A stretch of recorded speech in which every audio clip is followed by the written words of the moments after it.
Bharatiya Janata party के संकल्प के अनुसार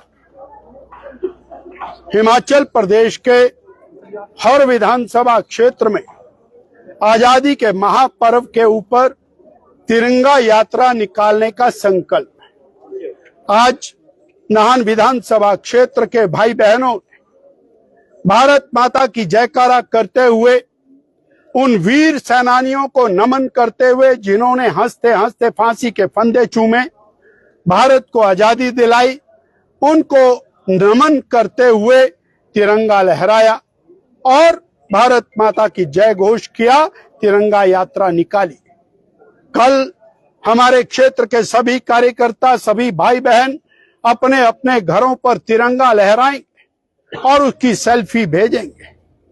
हमको आज जो 14 तारीख को देश का विभाजन हुआ था, उस दिन को भी याद करना है। कांग्रेस की लोलुपता से, कांग्रेस की जल्दबाजी से, पंडित जवाहरलाल नेहरू जी की अदूरदर्शिता से हजारों साल से जो भारत एक था, वो भारत माता खंडित हो गई। पाकिस्तान बन गया, भारत के 3 टुकड़े हो गए और कांग्रेस ने भारत का विभाजन स्वीकार किया। इससे बड़ी त्रासदी ना पहले हुई कभी, ना देश में कभी और होगी। लाखों लाखों करोड़ों करोड़ों लोगों का पलायन हुआ, हजारों लोगों का कत्लेआम हुआ और एक कैंसर के रूप में पाकिस्तान और बांग्लादेश भारत के साथ बना दिया गया। ये कांग्रेस की देन है, जिसको पूरा भारत पिछले 75 साल से निपट रहा है। हम भारत के विभाजन की कड़े शब्दों में निंदा करते हैं और उन हजारों हजारों बलिदानियों को नमन करते हैं, जिनका बलिदान केवल और केवल कांग्रेस की अदूरदर्शिता के कारण, भारत के विभाजन के कारण हुआ। आज हम पुनः हिमाचल वासियों को, सिरमौर वासियों को, नाहन वासियों को स्वतंत्रता दिवस की एक बार बधाई देते हुए तिरंगा यात्रा की शुभकामनाएं देते हैं। दूसरा नाहन विधानसभा क्षेत्र पिछले 3.5 पौने 4 साल के अंदर दुर्गति को झेल रहा है। हजारों हजारों मरीज बेबसी को रो रहे हैं। कांग्रेस की वर्तमान सरकार ने और हमारे माननीय विधायक नाहन ने बहुत बढ़िया चलते हुए नाहन मेडिकल कॉलेज को तालाबंदी के कगार पर लाकर खड़ा कर दिया।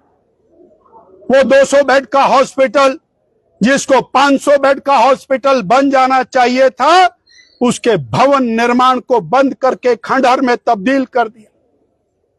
बड़ी बड़ी घोषणाएं की, हम नया मेडिकल कॉलेज बनाएंगे, हम नया अस्पताल बनाएंगे, पर हजारों हजारों मरीज आज कांग्रेस की जान को रोते हुए दिखाई देते हैं। रात को एक्सीडेंट होता है, लोग आते हैं, अस्पताल में डॉक्टर नहीं होता, व्यवस्था नहीं होता, ऑपरेशन थिएटर में ताले लगे होते हैं, सीटी स्कैन पर ताले लगे हैं, अल्ट्रासाउंड बंद है, टेस्ट वहां पर होते नहीं है और मरीजों को यहां से रेफर होना पड़ता है। मरीजों को चंडीगढ़, देहरादून, यमुनानगर के धक्के खा करके पैसे खर्च करने पड़ते हैं। ये कांग्रेस की वर्तमान सरकार की नालायकी है, कांग्रेस का भ्रष्टाचार है, जिसके कारण नाहन का ये जो मेडिकल कॉलेज है उसको ग्रहण लग गया है। 260 करोड़ रुपए की लागत से 11 मंजिल 2 भवन बनने थे। नए भवन बनते तो 500 बिस्तरों का अस्पताल होता, एक एक बिस्तर पर 2 मरीज ना होते।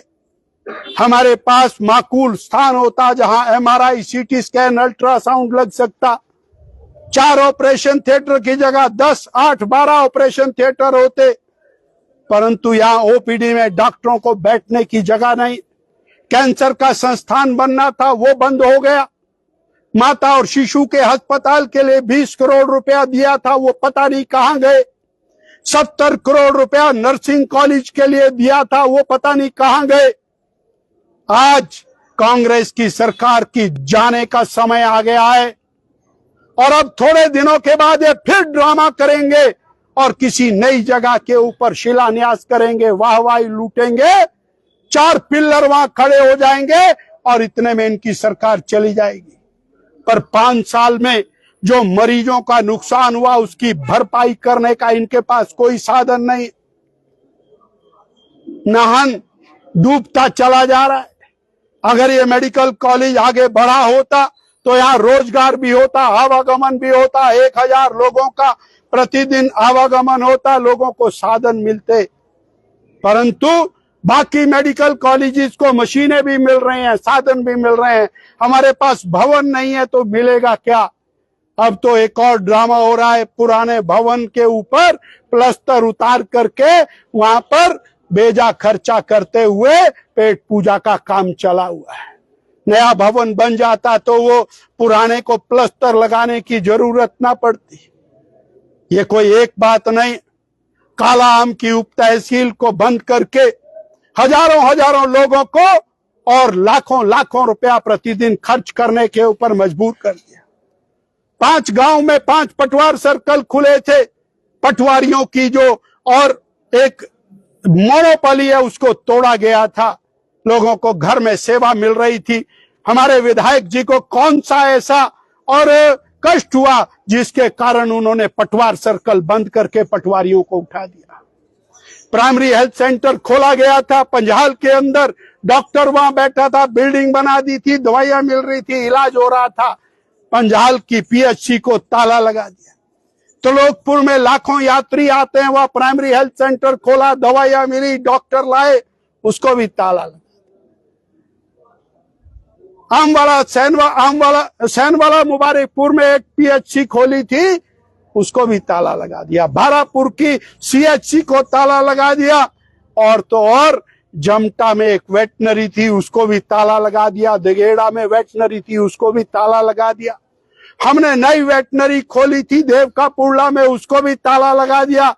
नई वेटनरी खोली थी नलका समालका में, उसको भी ताला लगा दिया। क्यारी के दूर दराज क्षेत्र में वेटनरी खोली थी, उसको भी ताला लगा दिया। इनको गरीब बच्चों पर भी दया नहीं आई। दूर दराज के गरीब बच्चे, अनुसूचित ट्राइबल बच्चे, उनके स्कूलों को ताला लगा करके डींगे हाँक रहे हैं। हमने शिक्षा के अंदर बड़ा भारी कीर्तिमान स्थापित कर दिया। एक भी स्कूल हमारे इलाके में नहीं खुला, एक भी कॉलेज नहीं खुला। हमने आईटीआई का कॉलेज खोला था कोलोवाला बुड में, उसको ताला लगा दिया। 6 करोड़ रुपए की बिल्डिंग को वहां भी खंडर में तब्दील कर दिया। इस साल तो इंतहा हो गई जब कोलोवाला बुड आईटीआई में एडमिशन ही नहीं की। कोलोवाला बुड से आईटीआई को उठाया, नाहन में रख दिया, नाहन में ला करके उसको ताला लगा दिया। ये संस्थानों को बंद करने वाली तालाबंदी की सरकार, इसके खिलाफ भारतीय जनता पार्टी ने आज मोर्चा खोला है।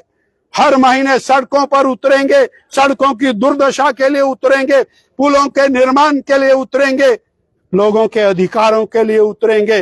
और अब जब तक ये कांग्रेस की सुक्खू सरकार इसको उखाड़ नहीं फेंकते हैं, भारतीय जनता पार्टी नहीं रुकेगी।